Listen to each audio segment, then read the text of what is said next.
how do you see this final fight going? Is Canelo too young and fresh? Give us your thoughts. Man, I really don't know what to expect with Canelo going all the way up to 175. He did undisputed at 168, but he's coming off of a loss. He seems aggravated, similar to the second fight that we just watched. Actually, he's very aggravated going to that fight. But it's an official loss he's coming off of, coming down in weight. And we got Triple G on the other side. A lot of inactivity. Hasn't really faced anybody of top competition. Not at all. I think he fought like a Steve Rolls.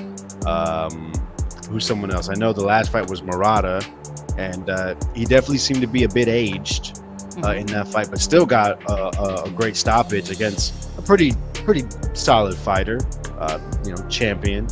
So that fight was it was earlier this year. I can't remember if it was like January or February. I expect Canelo to win. I hear a lot of people talking about a stoppage, and I think Triple G is just too tough for that. Too tough, yeah. But, I'm one of them that kind of thinks that way, but then I think you actually are right. He probably is too. Like, we've just seen it in that fight, haven't we? And he's got such a solid chin, even though he might be a little bit older. I'll just go unanimous decision, Canelo. I just don't see it. I don't see anyone getting dropped or stopped. Yeah, no, that's fair. That's fair enough. We got Bam Rodriguez on that card facing a Chocolatito victim. I think it was the first guy Chocolatito faced after he lost to Sarungasai the second time. So it's a good, it's a showcase for Bam. He's been quite active. I think he's fought like 2-3 times already this year. He just stopped Sarungasai, who was the Chocolatito killer. So nice little co-feature. They gave Rosado. You seen the next matchup against Ali Akhmedov. I think Akhmedov's one loss is to Carlos Gongora, who was the IBO champ, who just lost as well. And Rosado always brings it. 26-15. You just don't see many guys here in America with that record getting shots like this, but it's well deserved. Rosado is finally on the slide. Sliding down, definitely trending down, but hopefully it's a fun fight. And also you see Austin Ammo Williams against Conway. Conway just fought like a month and a half ago or something like that, I swear. I forgot what card he was on, but Ammo's one of our top prospects here. I think it's at 154.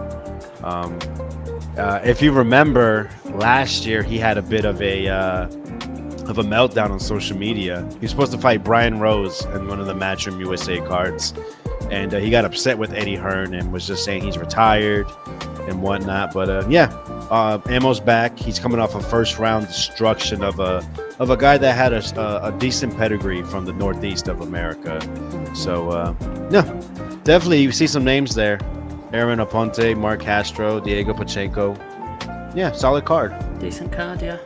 So that's one to look forward to. That's obviously a couple of weekends away. And that is why we have just watched the first 2 fights on our last 2 watch and score live streams. Obviously it's going to bring about a conclusion, I guess, to this rivalry. I guess it's good for boxing history, I guess. It's a good historical rivalry. It just seems a bit of a shame that it's taken so long to get this third fight, doesn't it? When one of them does seem to be over the hill, in a way, Golovkin, just purely on age. But I guess at the same time, with Alvarez suffering the defeat last time, maybe he doesn't seem quite as destructive and unstoppable as possibly beforehand at light heavyweight. So yeah, it'll be an interesting one. At least it's a decent support card as well, to keep things interesting if the main event doesn't live up to the previous ones, but hopefully it will do.